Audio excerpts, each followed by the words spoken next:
Hi guys, welcome back to our YouTube channel Kylie. My name is Yolanda Njapa and today we're going to be discussing 5 mistakes that I've done in interior design that I hope you guys don't do the same mistakes. Now, before we get into the video, please don't forget to subscribe, like, and follow our channel, and also comment on this video and other videos, and maybe just share some mistakes that you've done as well in your interior design attempts, shall we call them that.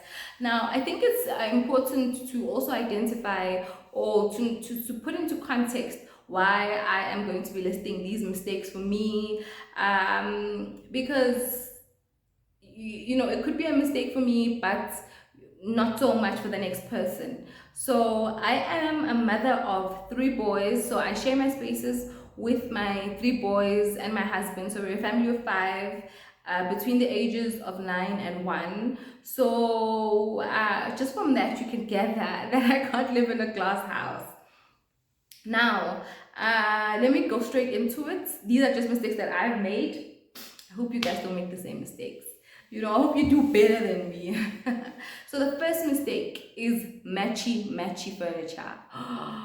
What was I thinking?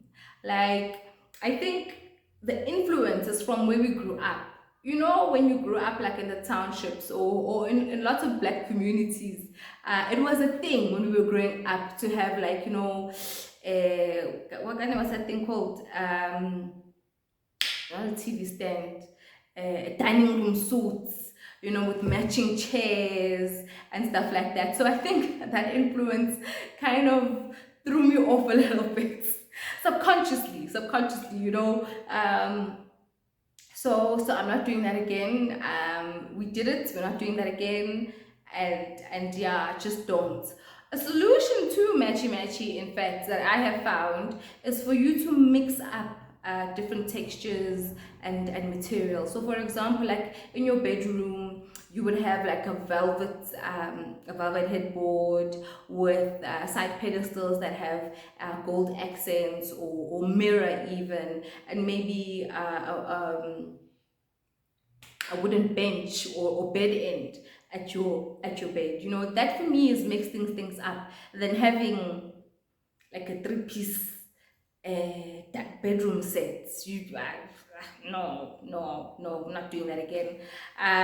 So that was number 1. Number 2 is over decorating a space. Now for me, over decorating and clutter, there's a very thin line.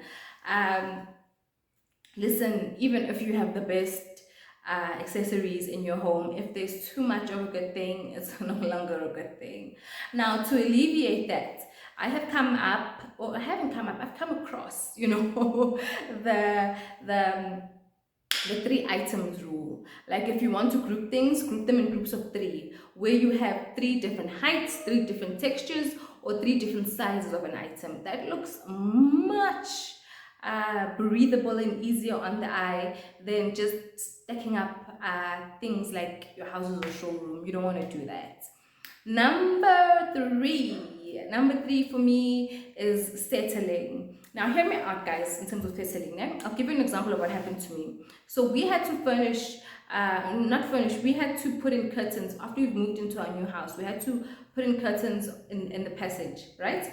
And because, you know, with the moving and now the space is a bit bigger, we left that space for like last after we had done all the other new spaces, and we settled for like a shorter curtain because the window is rectangular. It's not like your normal bigger windows that we were used to furnishing before. It's rectangular and it's quite high. So we settled for a shorter window, a shorter curtain, because the blinds are going to take too long to get done. Well, we're not disappointed. Am I not disappointed even now? Because, like, what was I thinking? The shorter curtain is a no-no. It's a no-no. I settled for something because I couldn't wait out, right? And am I happy? No, I am not happy. I was not happy with the purchase. So don't settle. If something needs to be pre-ordered or something needs to be customized, rather wait than ending up with something that's mass produced or store bought or just looks off. So I would say don't settle, wait if you have to, or get it customized if you must. But yeah, number four actually ties in with not settling, which is saving and budgeting. That should have actually been number one because, like, wow, interior can cost quite a lot of money. You need to make sure that you save, save, save, save, and save again. Save for like the bigger purchases, like a couch. You know, you don't want to buy, what should I call them? Disposable couches. I one of those couches that you have for a couple of months, and then like the shape of the couches or the material starts changing. You don't want that. Rather invest in a proper couch. Invest in quality and craftsmanship. In craftsmanship. Yeah, that's what they call it. So things like, let me show you when I say craftsmanship what I mean. I mean, take the stool for an example. Né? Do you see the stitching on the stool? If you look at the stitching on the stool, it's done properly, you know. Although it's a small piece of furniture, this is the kind of craftsmanship that you want in something as big of an investment as a couch. You know, you want to make sure that the stitching is right, the material use is right. But rather save up than make the mistake of settling and not being happy with your furniture, because in the end you're gonna pay much more than save an extra buck here and there. So save, save, save, don't settle even there. The fifth and final mistake I would say is rushing. Don't buy things in a rush. Don't want to take shortcuts in terms of designing your places, or taking something from a showroom and putting it black into your place as is, like when you copy and paste.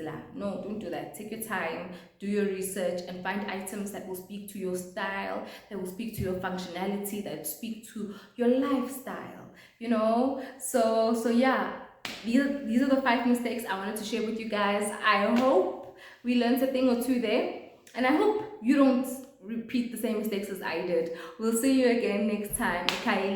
Bye.